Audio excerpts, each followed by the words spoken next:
Good morning. Business research മെത്തേഡ്സിലെ business research എന്ന ചാപ്റ്ററിലെ അടുത്ത ക്ലാസ്സിലേക്ക് നമുക്ക് കടക്കാം. കഴിഞ്ഞ ക്ലാസ്സിൽ നമ്മൾ ഫേസസ് ഓഫ് ബിസിനസ് റിസർച്ച് അവസാനിപ്പിച്ചിട്ടുണ്ടായിരുന്നു. 6ാമത്തെ പോയിന്റ് നമ്മൾ കഴിഞ്ഞ ക്ലാസ്സിൽ ഡിസ്കസ് ചെയ്തത്. അതിന് നമ്മൾ നടത്തിയ റിസർച്ചിൻ്റെ റിപ്പോർട്ട് നമ്മൾ പ്രോപ്പർ സിസ്റ്റമാറ്റിക് ആയിട്ടുള്ള ഓർഡറിൽ പ്രസൻറ്റ് ചെയ്യണം. അത് നമ്മൾ അവസാനിപ്പിച്ചിട്ട് പുതിയൊരു ടോപ്പിക്കിലേക്കാണ് നമ്മൾ കഴിഞ്ഞ ക്ലാസ്സിൽ സ്റ്റാർട്ട് ചെയ്തിട്ടുണ്ടായിരുന്നത്.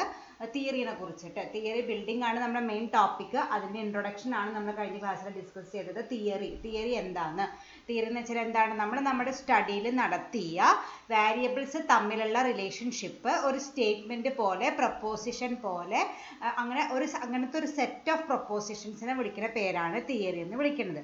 ആ തിയറി എന്ന് പറയുമ്പോൾ നമുക്ക് ഏതൊരു ആക്ടിവിറ്റി ചെയ്യണമെങ്കിലും പെർഫെക്റ്റ് ആവണമെങ്കിൽ, നല്ല ക്വാളിറ്റിയോട് കൂടി ഇഫക്റ്റീവായിട്ട് ഒരു കാര്യം ചെയ്യണമെങ്കിൽ നമുക്ക് എന്തുണ്ടാവണം? അതിൻ്റെ ബാക്ക്ഗ്രൗണ്ട് ആയിട്ട് നമുക്ക് അതിൻ്റെ തിയറി നമ്മൾ മനസ്സിലാക്കണം. അതുപോലെ തന്നെയാണ് റിസർച്ച് ചെയ്യുമ്പോഴും അതിൻ്റെ ബാക്ക്ഗ്രൗണ്ട് തിയറി നന്നായിട്ട് പഠിച്ചു കഴിഞ്ഞതിന് ശേഷം മാത്രമേ നമ്മൾ തിയറി ആയിട്ട് റിസർച്ചായിട്ട് മുന്നോട്ട് കൊണ്ടുപോകാനായിട്ട് പറ്റുള്ളൂ.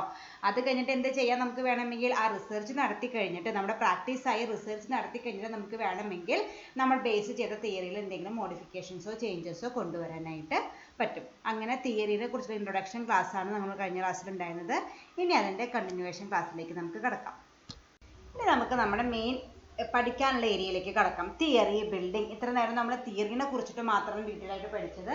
ഇനി എങ്ങനെയാണ് നമുക്കൊരു തിയറി ബിൽഡ് ചെയ്യാനായിട്ട് പറ്റുക? Theory building it is A process of creativity and imagination. നമുക്കറിയാം, നമ്മൾ മുമ്പ് പറഞ്ഞിട്ടുണ്ട്, ഒരു റിസർച്ചർക്ക് ഏറ്റവും കൂടുതൽ ഉണ്ടായിരിക്കേണ്ട ഒരു ക്വാളിറ്റിയാണ് ക്രിയേറ്റിവിറ്റി. ക്രിയേറ്റീവായിട്ട് ചിന്തിക്കാനായിട്ട് നമുക്ക് കഴിയണം.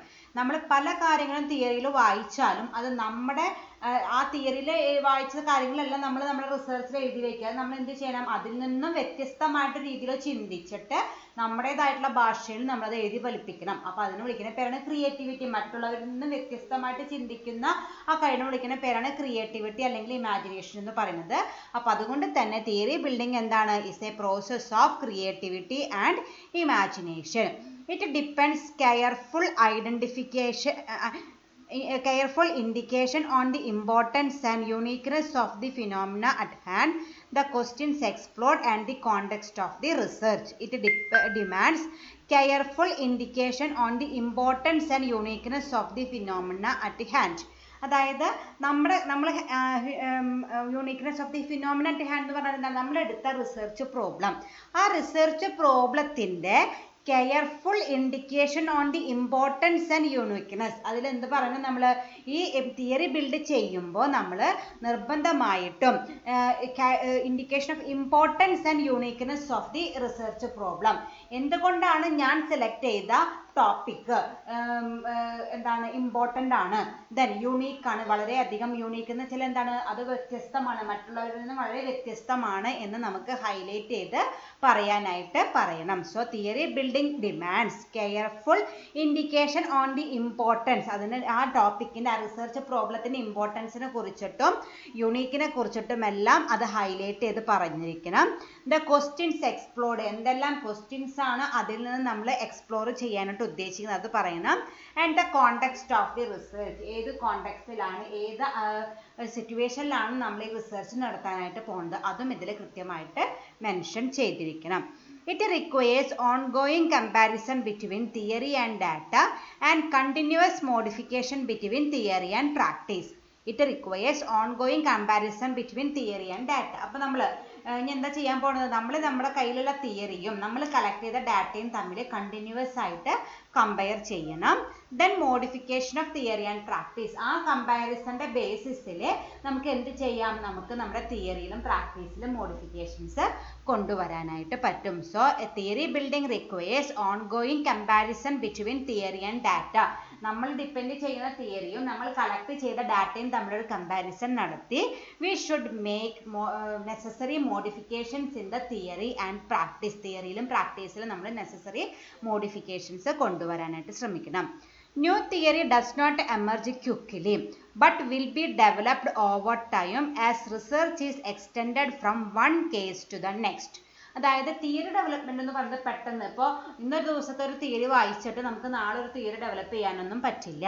Does not emerge quickly but will be developed over time as research is extended from one case to the next case. അപ്പം അത് സമയമെടുത്തിട്ട് ഒന്നിനെ കുറിച്ച് പഠിക്കുക, അപ്പം നമുക്ക് അതിൽ നിന്ന് വേറൊരു ത്രെഡ് കിട്ടും, ദെൻ അതിനെക്കുറിച്ച് പഠിക്കുക, അപ്പോൾ വേറൊരു ത്രെഡ് കിട്ടും, അപ്പോൾ അതിനെക്കുറിച്ച് പഠിക്കുക, അങ്ങനെ അങ്ങനെ പഠിച്ച് പോയിട്ട് കുറേ നാളുകൾ ഇതിനെക്കുറിച്ച് നമ്മളൊരു എൻക്വയറി സ്റ്റഡി നടത്തിയാൽ മാത്രമേ നമുക്കൊരു ന്യൂ തിയറി ഡെവലപ്പ് ചെയ്യാനായിട്ട് പറ്റുള്ളൂ. അല്ലാണ്ട് നമുക്ക് വളരെ ഫാസ്റ്റ് ആയിട്ട് വിതിൻ 2 ഡേയ്സിനുള്ളിലോ 3 ഡേയ്സിനുള്ളിലോ ഒന്നും ഒരു നല്ലൊരു തിയറി ഡെവലപ്പ് ചെയ്യാനായിട്ട് പറ്റില്ല. It requires A continuous research. നമ്മൾ തുടർച്ചയായിട്ട് ഇങ്ങനെ വായിച്ചുകൊണ്ടിരിക്കണം. അങ്ങനെ വായിച്ച് നമ്മളൊരു അവസാനം ഒരു എൻഡ് കാണും. അതുവരെ നമുക്ക് ഒന്നിൽ നിന്ന് ഒന്നിലേക്ക് ഇങ്ങനെ ലിങ്ക് ചെയ്ത് പോയി അവസാനം നമുക്കൊരു എൻഡ് റിസൾട്ട് കണ്ടുപിടിക്കാനായിട്ട് പറ്റും. This occurs over a extended period of time. അതിന് എന്തായാലും എന്തൊക്കെ സമയം എടുക്കാണ്ടത് ചെയ്യാനായിട്ട് പറ്റില്ല. After that it will confirm or disconfirm a new theory. അങ്ങനെ ഒന്നിൽ നിന്ന് ഒരു കേസിൽ നിന്ന് ഒരു കേസിലേക്ക് ഇങ്ങനെ മാറി അവസാനം നമ്മൾ എന്തൊരു തീരുമാനത്തിലെടുക്കും? ഒന്നല്ലെങ്കിൽ നമ്മൾ ബേസ് ചെയ്ത തിയറിനെ നമ്മൾ കൺഫേം ചെയ്യും, അല്ലെങ്കിൽ ഡിസ്കൺഫേം ചെയ്യും. നമ്മൾ പറയും അതിൽ മിസ്റ്റേക്സ് ഉണ്ട്, അല്ലെങ്കിൽ അത് മൊത്തത്തിൽ തെറ്റാണ് എന്ന രീതിയിലൊരു ഇന്റർപ്രിട്ടേഷൻ നമ്മൾ നടത്തും. അപ്പോൾ ഈ രീതിയിൽ ഇതിനാണ് തിയറി ബിൽഡിങ്ങിന്റെ ബേസിക് ആയിട്ട് പറയുന്നത്. തിയറി ബിൽഡിംഗ് എന്ന് പറഞ്ഞാൽ നമ്മൾ സ്വയം ക്രിയേറ്റീവായിട്ടും നമ്മുടെ ഇമാജിനേഷൻസ് ഒക്കെ യൂസ് ചെയ്തിട്ട് പുതുതായിട്ടൊരു തിയറി ഡെവലപ്പ് ചെയ്യുക. അതാണ് തിയറി ബിൽഡിംഗ് എന്ന് പറയുന്നത്. അത് നമുക്ക് വളരെ ഫാസ്റ്റ് ആയിട്ടും ക്വിക്കായിട്ടൊന്നും ചെയ്യാനായിട്ട് പറ്റില്ല. It will take an extended period of time. സമയം എടുത്തിട്ടേ നമുക്കത് ഇത് എക്സിക്യൂട്ട് ചെയ്യാനായിട്ട് പറ്റുള്ളൂ. അങ്ങനെ ചെയ്യുമ്പോൾ എന്താ ഉണ്ടാവാന്ന് വെച്ചാൽ നമ്മൾ ഒരു പോയിന്റ്, ഇപ്പോൾ ജോബ് സാറ്റിസ്ഫാക്ഷനെ കുറിച്ച് വായിക്കാൻ തുടങ്ങി. ജോബ് സാറ്റിസ്ഫാക്ഷനെ കുറിച്ച് വായിക്കുമ്പോഴായിരിക്കും അതിൽ വേറെ എലമെന്റ് സാലറിനെ കുറിച്ച് സാലറിക്കുള്ള ലിങ്ക് കിട്ടി. സാലറിനെ കുറിച്ച് പഠിച്ചപ്പോഴായിരിക്കും ചിലപ്പോൾ അതിൽ നിന്ന് ഇൻസെൻറ്റീവ്സിലേക്കുള്ള ലിങ്ക് കിട്ടി. ഇൻസെൻറ്റീവ്സിനെ കുറിച്ച് പഠിച്ചപ്പോൾ അതിൽ നോൺ മോണിറ്ററി ഇൻസെൻറ്റീവ്സിനെ കുറിച്ചുള്ള ലിങ്ക് കിട്ടി. അത് ഇങ്ങനെ പോയി. അങ്ങനെ കുറേ പോയി കഴിഞ്ഞിട്ട് നമ്മളൊരു അവസാനത്തിലേക്ക് എത്തും. അപ്പോഴാണ് നമ്മുടെ ഈ റിസർച്ച് തിയറി ബിൽഡിങ്ങിന് ആവശ്യമായിട്ടുള്ള എൻക്വയറി കഴിഞ്ഞത്. അതിനെ ബേസ് ചെയ്തിട്ട് നമുക്ക് എന്ത് ചെയ്യാം? പുതിയ തിയറി ഡെവലപ്പ് ചെയ്യാനായിട്ട് പറ്റും. അപ്പോൾ ഇതാണ് തിയറി ബിൽഡിങ്ങിന് ഇൻട്രൊഡക്ഷൻ ആയിട്ട് നിങ്ങൾ പഠിക്കേണ്ടത്. Okay. Next topic is steps in theory building. ഈ തിയറി ബിൽഡിങ്ങിൻ്റെ നമ്മൾ പഠിച്ചു നിർത്തിയ ഈ തിയറി ബിൽഡിങ്ങിൻ്റെ സ്റ്റെപ്സ് ഏതൊക്കെ നമ്മൾ നേരത്തെ പറഞ്ഞു. കുറേ കണ്ടിന്യൂസ് ആയിട്ട് കുറേ സ്റ്റെപ്പ് നമ്മൾ ഒരു ടോപ്പിക്കിൻ്റെ മുകളിൽ ഇങ്ങനെ എൻക്വയറി നടത്തി നമുക്കൊരു തിയറി ബിൽഡ് ചെയ്യാൻ പറ്റുള്ളൂ എന്ന് പറഞ്ഞു. അതിൻ്റെ സ്റ്റെപ്സ് എന്തൊക്കെയാണെന്ന് നമുക്ക് നോക്കാം. In the research process a researcher first develop a representation of real world which is called presumed reality. The researcher first develop a representation of real world.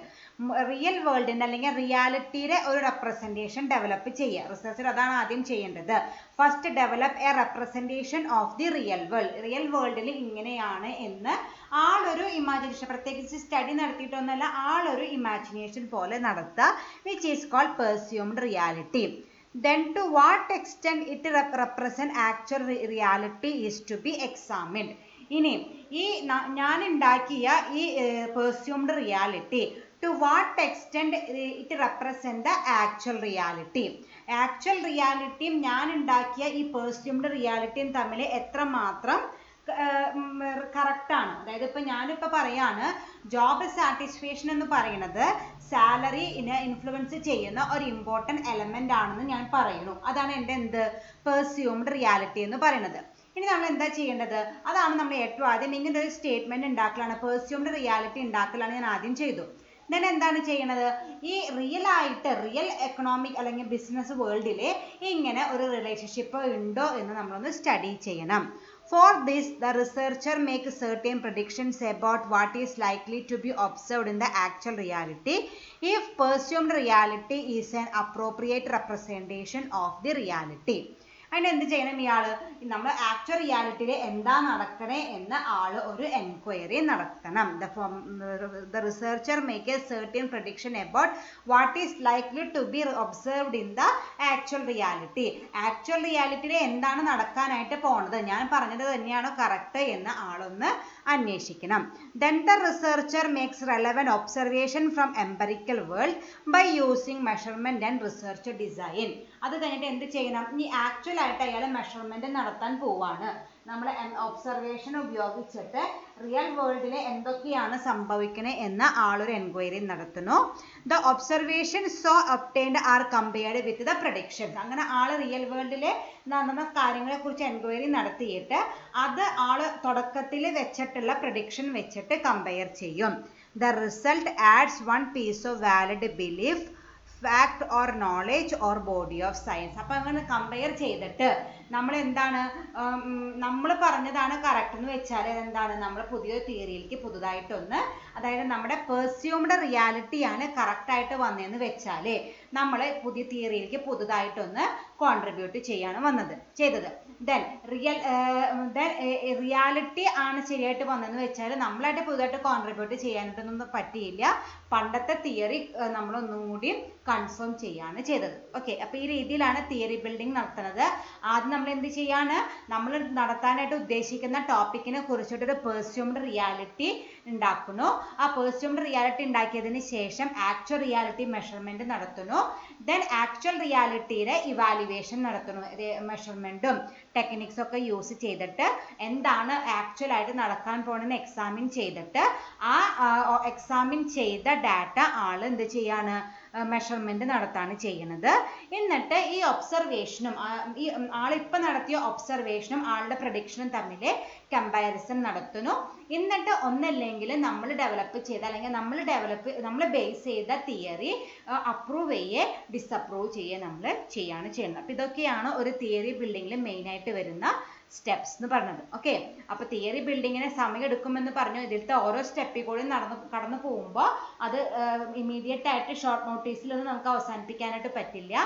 വളരെ സമയം എടുത്തിട്ട് മാത്രമേ നമുക്ക് തിയറി ബിൽഡ് ചെയ്യാനായിട്ട് പറ്റുള്ളൂ. Okay, then W. Valence outlined a systematic approach to theory building which consists of observation, induction, deduction. അതായത് W. Wallace പറഞ്ഞ ഒരു researcher outline a systematic approach to theory building. അപ്പോൾ ഈ തിയറി ബിൽഡിങ്ങിന്റെ സ്റ്റെപ്പ് നമ്മൾ പറഞ്ഞു. അതിനേക്കാൾ കുറച്ചും കൂടി നല്ല രീതിയിൽ നമുക്ക് ഒരു തിയറി ബിൽഡ് ചെയ്യാനായിട്ട് നമ്മൾ ഫോളോ ചെയ്യേണ്ട അപ്രോച്ചിനെ കുറിച്ചിട്ട് W. വാലൻസ് പറഞ്ഞതിൽ 3 മെയിൻ കാര്യങ്ങളാണ് വരുന്നത്. Observation, induction and deduction. അപ്പോൾ അതിൽ 3 നമ്മൾ ഡീറ്റെയിൽ ആയിട്ട് പഠിക്കുന്നുണ്ട്. അതുകൊണ്ടാണ് ഞാൻ ജസ്റ്റ് പേര് മാത്രം എഴുതിയത്. ഒബ്സർവേഷൻ നമുക്കറിയാവുന്ന കാര്യമാണ്, നമ്മൾ ഒബ്സർവ് ചെയ്യണം. ഞാൻ ഇൻഡക്ഷനും ഡിഡക്ഷനും നമ്മൾ ഡീറ്റെയിൽ ആയിട്ട് പഠിക്കാൻ പോകുന്നുണ്ട്. അപ്പോൾ ഈ രീതിയിൽ ഈ 3 സ്റ്റെപ്പിൽ കൂടെ അല്ലെങ്കിൽ ഈ ഒരു അപ്രോച്ച് ഫോളോ ചെയ്തിട്ട് നമ്മൾ റിസർച്ച് തിയറി ബിൽഡ് ചെയ്താൽ അത് നമുക്ക് സിസ്റ്റമാറ്റിക് ആയിട്ട് അവസാനിപ്പിക്കാനായിട്ട് പറ്റും. ഓക്കെ, അപ്പോൾ അതിനെക്കുറിച്ച് എന്താണ് ഒബ്സർവേഷൻ, എന്താണ് ഇൻഡക്ഷൻ, എന്താണ് ഡിഡക്ഷൻ നമുക്ക് ഡീറ്റെയിൽ ആയിട്ട് വരും ചാപ്റ്ററിൽ പഠിക്കുന്നുണ്ട്. അപ്പോൾ ജസ്റ്റ് ഇതൊന്ന് ചിലപ്പോൾ ഇങ്ങനെ ചോദിക്കാം, what are the systematic approach developed by W. Wallace ചോദിച്ചാൽ ഈ 3 എണ്ണമാണ്. പിന്നെ അത് കഴിഞ്ഞിട്ട് നമ്മൾ ഡീറ്റെയിൽ ആയിട്ട് പഠിക്കുമ്പോൾ അതിൻ്റെ പോയിന്റ്സ് ഇവിടെ ആഡ് ചെയ്തിട്ട് എഴുതിയാൽ മതി. ഓക്കെ, അടുത്ത് നമ്മൾ ഇനി നോക്കാനായിട്ട് പോണത് ഡിഡക്ഷൻ ആൻഡ് ഇൻഡക്ഷൻ അപ്രോച്ച്. നമ്മൾ നേരത്തെ തൊട്ട് മുമ്പത്തെ സ്ലൈഡിൽ പറഞ്ഞു, മെയിനായിട്ടും തിയറി ബിൽഡിംഗ് W. വാലൻസ് എന്ന ആളുടെ അഭിപ്രായ പ്രകാരം തിയറി ബിൽഡിങ്ങിൽ 3 അപ്രോച്ചുകളുണ്ട്. Observation, induction and deduction. അതിൽ ഒബ്സർവേഷൻ അല്ല നമ്മൾ കൂടുതൽ ഇമ്പോർട്ടൻസ് കൊടുക്കേണ്ടത്, അടുത്ത 2 എണ്ണമാണ് ഇൻഡക്ഷനും ഡിഡക്ഷനും. ഈ 2 മെത്തേഡിനാണ് നമ്മൾ കൂടുതൽ ഇമ്പോർട്ടൻസ് കൊടുക്കുന്നത്. അപ്പോൾ അതാദ്യം നമുക്ക് ഡീറ്റെയിൽ ആയിട്ട് പഠിക്കാം. അപ്പോൾ അത് നോക്കാം. അത് ഡിഡക്ഷൻ ആൻഡ് ഇൻഡക്ഷൻ അപ്രോച്ച് എന്താണെന്ന് നോക്കാം. In research conclusions are based on 2 methods. that is first one is deduction approach and second one is induction approach. നമുക്ക് മെയിൻ ആയിട്ടും ഒബ്സർവേഷൻ ഉണ്ട്, അതിനേക്കാൾ കൂടുതലായിട്ട് നമ്മൾ കോമൺ ആയിട്ട് ഫോളോ ചെയ്യുന്ന 2 അപ്രോച്ചുകളാണ്. തിയറി ബിൽഡിംഗ് പർപ്പസിന് വേണ്ടിയിട്ട് നമ്മൾ ഫോളോ ചെയ്യുന്ന 2 അപ്രോച്ചുകളാണ് ഈ ഡിഡക്ഷൻ അപ്രോച്ചും ഇൻഡക്ഷൻ അപ്രോച്ചും. Both are widely used in research projects. This helps the researcher to understand, explain or predict business phenomena. ഇത് നമുക്ക് ഈ 2 അപ്രോച്ചിൽ ഏതെങ്കിലും ഒരു അപ്രോച്ച് ഫോളോ ചെയ്തിട്ടാണ് ഒട്ടുമിക്ക റിസർച്ചുകൾ നമ്മൾ നടത്താറ്.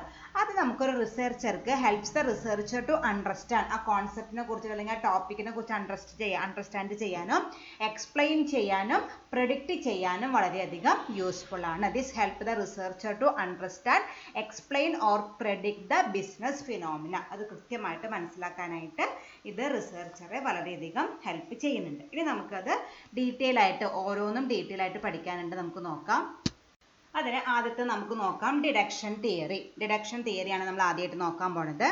Deductive theory represent the common view of the nature of the relationship between theory and research. Deduction theory represent the common view of the nature of the relation between theory and research. അതായത് തിയറിയും റിസർച്ചും തമ്മിലുള്ള relationship ഒരു ജനറലായിട്ട് നോക്കിക്കാണുന്ന ഒരു type of research ആണ് ഈ deduction തിയറിയിൽ പറയുന്നത്. The researcher consider the no information about a particular domain and a theoretical consideration in relation to that domain. അതായത് ഒരു ഡൊമെയിൻ ഉദ്ദേശിക്കുന്നത് ഒരു ടോപ്പിക്. അപ്പോൾ the researcher consider the known information about a particular domain.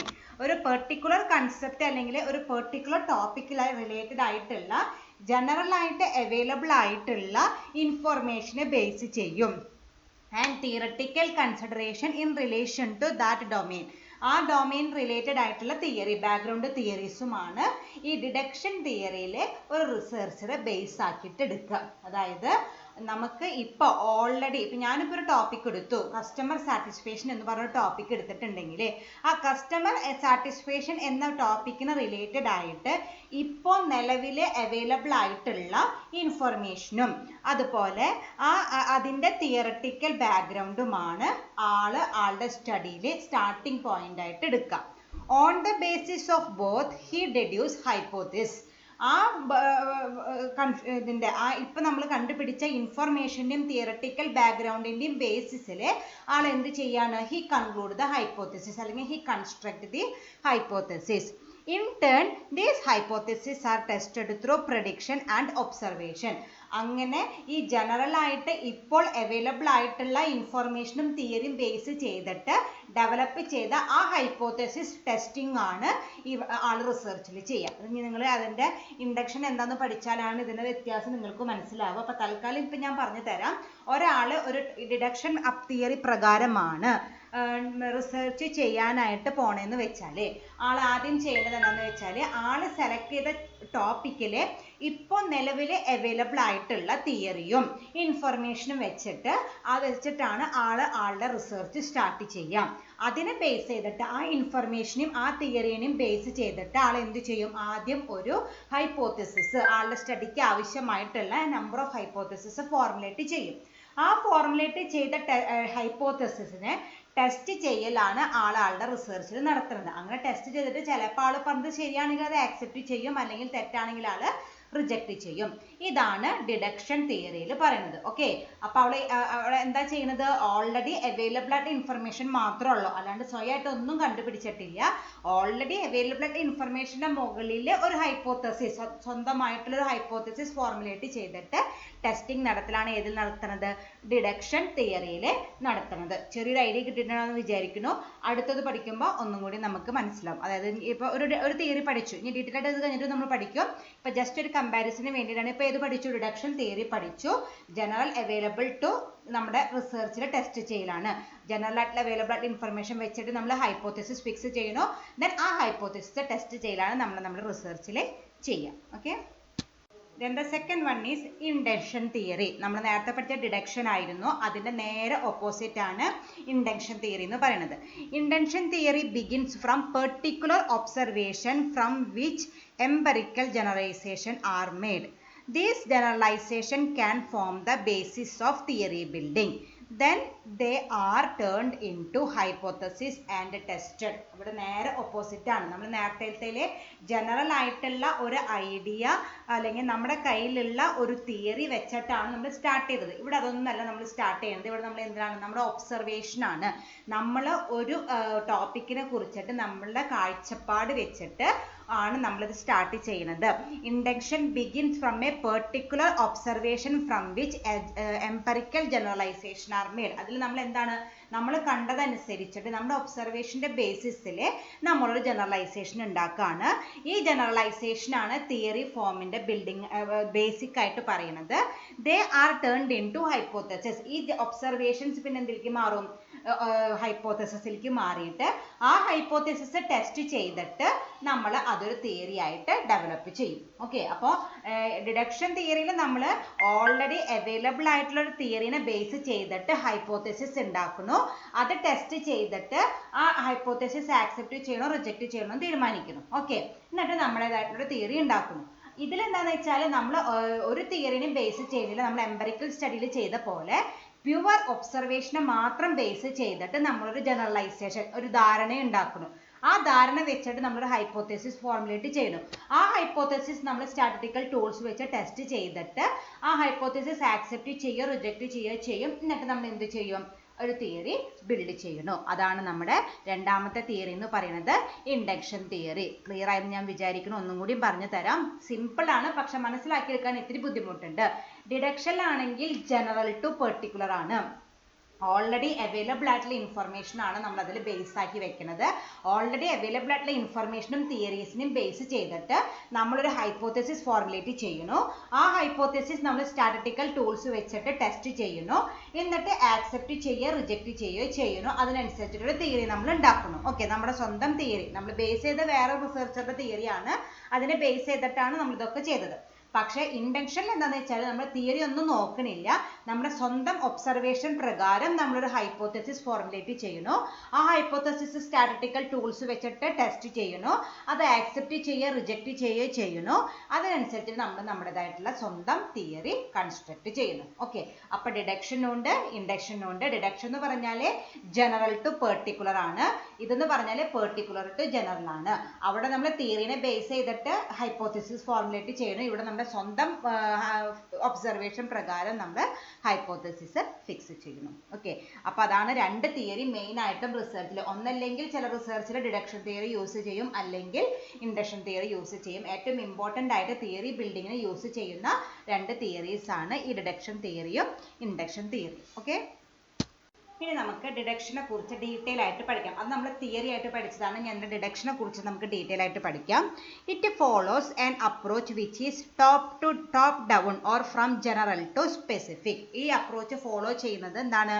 Top, മുകളിൽ നിന്ന് താഴത്തേക്ക്, ജനറലിൽ നിന്ന് പെർട്ടിക്കുലറിലേക്ക്, ജനറലിൽ നിന്ന് സ്പെസിഫിക്കിലേക്ക്. ആ ഒരു ഓർഡർ ആണ് ഇതിൽ ഫോളോ ചെയ്യുന്നത്, ഡിഡക്ഷൻ തിയറിയിൽ ഫോളോ ചെയ്യുന്നത്. It follows an approach which is top down or from general to specific. Here we start from a theory and try to prove it right with the help of available information. നമ്മൾ ഇവിടെ എന്തിനു വെച്ചിട്ടാണ് നമ്മുടെ starting point എവിടെ നിന്ന് start ചെയ്യുന്നത്? തിയറിയിൽ നിന്നാണ്. ഏതെങ്കിലും നമുക്ക് താല്പര്യമുള്ള ഇൻട്രസ്റ്റഡ് ആയിട്ടൊരു തിയറിയിൽ നിന്നാണ്. And try to prove it right. നമ്മളത് കറക്റ്റ് ആണെന്ന് തെളിയിക്കാൻ പോവാണ്. With the help of available information. ആ തിയറിനെയും അവൈലബിൾ ആയിട്ട് ഇൻഫർമേഷൻ വെച്ചിട്ട് നമ്മളത് കറക്റ്റ് ആണ് എന്ന് പ്രൂവ് ചെയ്യാനായിട്ട് പോവാണ്. It is a reasoning process of applying a general accepted principle to a specific individual case falling under the general principle. It is a reasoning process of applying. അതൊരു reasoning ആണ്. നമ്മൾ reason കണ്ടുപിടിക്കുന്ന ഒരു പ്രോസസ്സാണ്. Of applying A general accepted principle. എല്ലാവരും അംഗീകരിച്ചിട്ടുള്ള, generally accepted, already ഒരു research നടത്തിയിട്ട് എല്ലാവരും അംഗീകരിക്കപ്പെട്ടിട്ടുള്ള ഒരു ആക്സെപ്റ്റഡ് പ്രിൻസിപ്പിൾ. അത് നമ്മൾ എവിടേക്ക് അപ്ലൈ ചെയ്യാണ്? To a specific individual case. അത് നമ്മുടെ സ്പെസിഫിക് ഇൻഡിവിജ്വൽ കേസിലേക്ക് അപ്ലൈ ചെയ്യാൻ പോവാണ്. Following under the general principle. ആ ജനറൽ പ്രിൻസിപ്പിളിൻ്റെ അണ്ടറിൽ വരുന്ന എൻ്റെ സ്വന്തം കേസിലേക്ക് ജനറലി ആക്സെപ്റ്റഡ് പ്രിൻസിപ്പിൾ നമ്മൾ അപ്ലൈ ചെയ്യാൻ പോവാണ്. അതാണ് എന്തെന്ന് പറയുന്നത്? ഡിഡക്ഷൻ എന്ന് പറയുന്നത്. അതാണ് ഡിഡക്ഷൻ്റെ മീനിങ് ആയിട്ട് നിങ്ങൾ പഠിക്കേണ്ടത്. It is a reasoning process of applying. എന്താണ്? General accepted principle. എവിടേക്ക്? To a specific individual case following under the general principle. ഈ ജനറൽ പ്രിൻസിപ്പിളിൻ്റെ അണ്ടറിൽ വരുന്ന ഒരു സ്പെസിഫിക് കേസിലേക്ക് ആ ജനറലി ആക്സെപ്റ്റഡ് പ്രിൻസിപ്പിൾ അപ്ലൈ ചെയ്യുന്ന ഒരു പ്രോസസ്സിനെ വിളിക്കുന്ന പേരാണ് ഡിഡക്ഷൻ. നമ്മളിപ്പോൾ എൻ്റെ സ്വന്തം റിസർച്ചിലേക്ക് നമ്മൾ ജനറലി ആക്സെപ്റ്റഡ് പ്രിൻസിപ്പിൾ അപ്ലൈ ചെയ്യുന്നു. സിമ്പിളായിട്ട് അത്രയ്ക്ക് പറഞ്ഞാൽ മതി. Okay, For a deduction is to be correct, reason and conclusion must be true and valid. ഇനി നമ്മൾ നടത്തുന്ന ഈ ഡിഡക്ഷൻ കറക്റ്റ് ആവണമെങ്കിൽ for a reason is to be correct reason and conclusion must be true and valid. നമ്മൾ നടത്തുന്ന ഈ deduction correct ആവുന്നത് എപ്പോഴാണ്? നമ്മൾ നടത്തുന്ന റീസണിങ്ങും കൺക്ലൂഷനും കറക്റ്റ് ആയാൽ, വാലിഡ് ആയാൽ മാത്രമേ ഡിഡക്ഷനും കറക്റ്റ് ആയിട്ട് വരുള്ളൂ. The reason given for a conclusion must agree with the real world and the conclusion must necessarily follow the reason. The reason given for the conclusion must agree with the real world. നമ്മൾ ആ കൺക്ലൂഷനിൽ കൊടുക്കുന്ന reason must agree with the real world. Reality ആയിട്ട് agri ചെയ്യും വേണം. The conclusion must necessarily follow from the reason. ഈ റീസണിൽ നിന്ന് മാത്രമായിരിക്കണം ഈ conclusion നമ്മൾ അറൈവ് ചെയ്യേണ്ടത്. അവിടെ ഇത്തിരി കൺഫ്യൂഷൻ ഉണ്ടാവും. ഞാൻ അടുത്ത സ്ലൈഡിൽ ഒരു എക്സാമ്പിൾ പറയുന്നുണ്ട്. അതാകുമ്പോൾ നിങ്ങൾക്ക് കുറച്ചും കൂടി ക്ലിയർ ആയിട്ട് മനസ്സിലായിക്കോളും. എന്നാലും ഒന്നും കൂടി പറഞ്ഞു തരാം. നമ്മൾ ഒരു റീസൺ ഗിവൺ ഫോർ കൺക്ലൂഷൻ, നമ്മൾ കൺക്ലൂഷൻ ഒരു കാര്യം കൺക്ലൂഡ് ചെയ്യുമ്പോൾ അതിനൊരു കാരണം പറയുന്നുണ്ടാവും. Must agree with the real world, reality ആയിട്ട് അത് അഗ്രി ചെയ്യും വേണം.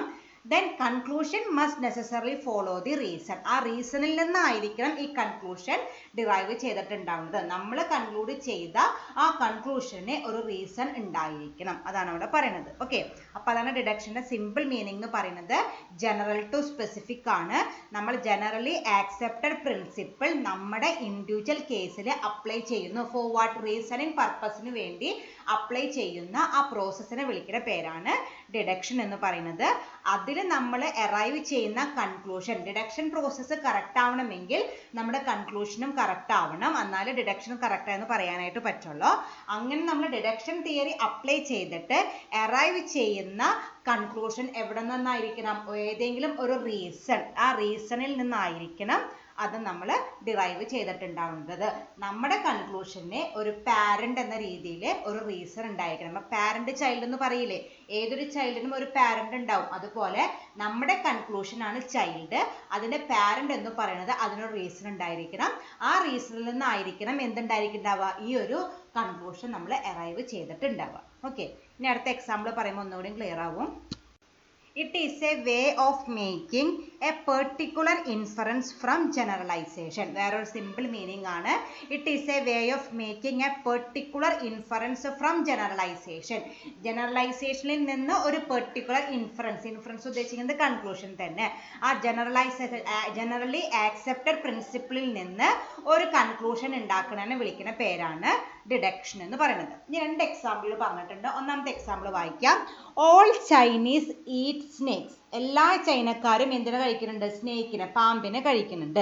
അതൊരു ജനറൽ റൂളാണ്. അതാണ് ജനറലൈസേഷൻ. ഞാൻ നേരത്തെ പറഞ്ഞോണം, നമ്മുടെ റീസൺ എന്ന് പറയുന്നത് അതാണ്. All Chinese eats snake. Chao is a Chinese. Chao എന്ന് പറഞ്ഞ ഒരാളുടെ പേരാണ്. നിങ്ങൾക്ക് ഇഷ്ടമുള്ള പേര് ചൈനീസ് നെയിം ആ ബുക്കിൽ തന്നേക്കുന്നതാണ്. ആ ആള് ഒരു ചൈനീസുകാരനാണ്. അപ്പം നമുക്ക് എന്ത് കൺക്ലൂഷനിലേക്ക് എത്താം? എല്ലാ ചൈനക്കാരും പാമ്പിനെ കഴിക്കുന്നുണ്ട്. ചാവോ എന്ന് പറഞ്ഞ ആള് ഒരു ചൈനക്കാരനാണ്. അപ്പൊ നമുക്ക് എന്ത് കൺക്ലൂഷനിലെത്താം? ഈ ചാവോ എന്ന് പറഞ്ഞ ആള് പാമ്പിനെ കഴിക്കുമെന്ന് നമുക്ക് കൺക്ലൂഷനിലെത്തിക്കൂടെ? എല്ലാ ചൈനക്കാരും പാമ്പിനെ കഴിക്കുന്നു നമ്മളല്ല പറഞ്ഞേക്കുന്നത്, ജനറലി ആക്സെപ്റ്റഡ് റൂളാണ്.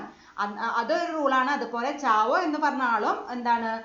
ഒരു ചൈനക്കാരനെ നമുക്കറിയാം. അപ്പൊ അതിൽ നിന്ന് നമ്മൾ എന്ത് കൺക്ലൂഷനിലേക്ക് എത്തി? ഈ ചൈനക്കാരനായതുകൊണ്ട് ചാവോ എന്ത് കഴിക്കുന്നുണ്ടാവും? പാമ്പിനെ കഴിക്കുന്നുണ്ടാവും.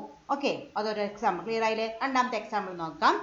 All employees of SBI can be trusted to observe ethical code. SBI ബാങ്കിൽ വർക്ക് ചെയ്യുന്ന എല്ലാവരെയും നമുക്ക് വിശ്വസിക്കാം. അവർ എത്തിക്സ് വിട്ടിട്ട് യാതൊന്നും ചെയ്യില്ല.